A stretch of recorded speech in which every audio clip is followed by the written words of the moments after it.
రైతన్నకు గడువు 2 లక్షలకు పైగా ఉన్న అప్పు చెల్లించేందుకు 4 నుంచి 6 నెలల సమయం. రుణమాఫీపై రాష్ట్ర ప్రభుత్వం యోచన. గంపగుత్తగా కాకుండా ఎవరు చెల్లిస్తే వారికే 2 లక్షల మాఫీ.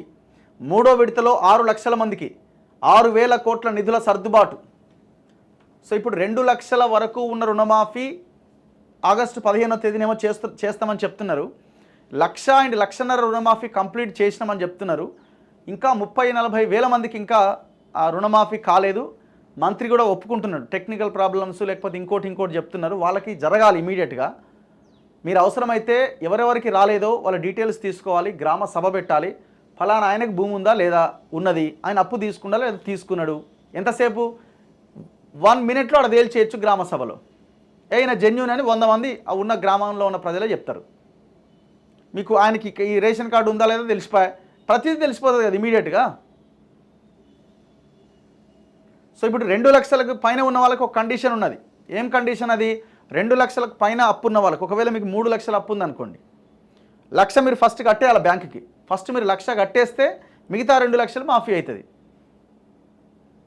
సో అలాంటి వాళ్ళకి అంటే 2 లక్షల పైన ఉన్న అప్పు చెల్లించడానికి దాదాపు ఒక 4 నుంచి 6 నెలల సమయం ఇస్తారట. 2 లక్షల రూపాయలకు పైగా పంట రుణ బకాయిలు ఉన్న రైతులకు ఆ పైన ఉన్న మొత్తాన్ని చెల్లించేందుకు రాష్ట్ర ప్రభుత్వం నిర్దిష్టమైన గడువు విధించాలనే యోచనలో ఉన్నది. 15 ఆగస్టు వరకు మూడో విడత రుణమాఫీ పూర్తయిన తర్వాత 2 లక్షలకు పైన ఉన్న విభాగంలోని రైతులపైన ప్రభుత్వం దృష్టి సారించే అవకాశాలున్నాయి. రుణమాఫీ మార్గదర్శకాల ప్రకారం అర్హులైన రైతుల వివరాలను ప్రకటించి 2 లక్షల కంటే ఎక్కువగా ఉన్న మొత్తాన్ని చెల్లించడానికి 4 నుంచి 6 నెలల గడువిచ్చే ఆలోచనలో ప్రభుత్వం ఉన్నట్టుగా సమాచారం. రుణమాఫీ జీవో 567 ప్రకారం 2 లక్షలకు పైన ఎంత ఎక్కువ ఉంటే అంత మొత్తాన్ని రైతులు ముందుగానే చెల్లించాలి. ఆ తర్వాత ప్రభుత్వం మిగతా 2 లక్షల మాఫీ చేస్తుంది. దాంతో రైతులు రుణ విముక్తులు అవుతారు. ఆ తర్వాత మళ్ళీ కొత్తగా పంట రుణం తీసుకునే అవకాశం ఉంటుంది. ఇప్పటికే 2 లక్షలకు పైగా ఉన్న స్వల్ప మొత్తంలో అప్పు ఉన్న రైతులు కొందరు ఆ మొత్తాన్ని చెల్లించేందుకు ముందుకు వస్తున్నారు. రైతులు ఎప్పుడు చెల్లించినా తీసుకోవాలని ప్రభుత్వం బ్యాంకర్లకు ఆదేశాలు ఇచ్చింది.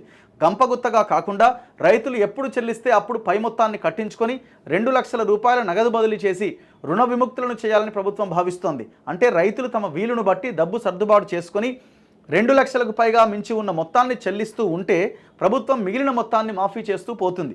అయితే ఈ ప్రక్రియను నిర్ణీత కాల పరిమితిలోపు పూర్తి చేయాలని ప్రభుత్వం భావిస్తోంది. ఇప్పుడు మీకు 2,50,000 ఉన్నాయి, మీ దగ్గర 50,000 లేవు, ఇక 25,000, 20,000, 10,000, 20,000 అట్లా కట్టుకుంటూ వెళ్ళండి, అది అయిపోగానే ప్రభుత్వం మాఫీ చేస్తుంది అని చెప్తున్నారనమాట. సో ఈ బ్యాంకర్లకు ఇచ్చిన ఆర్డర్స్ అట.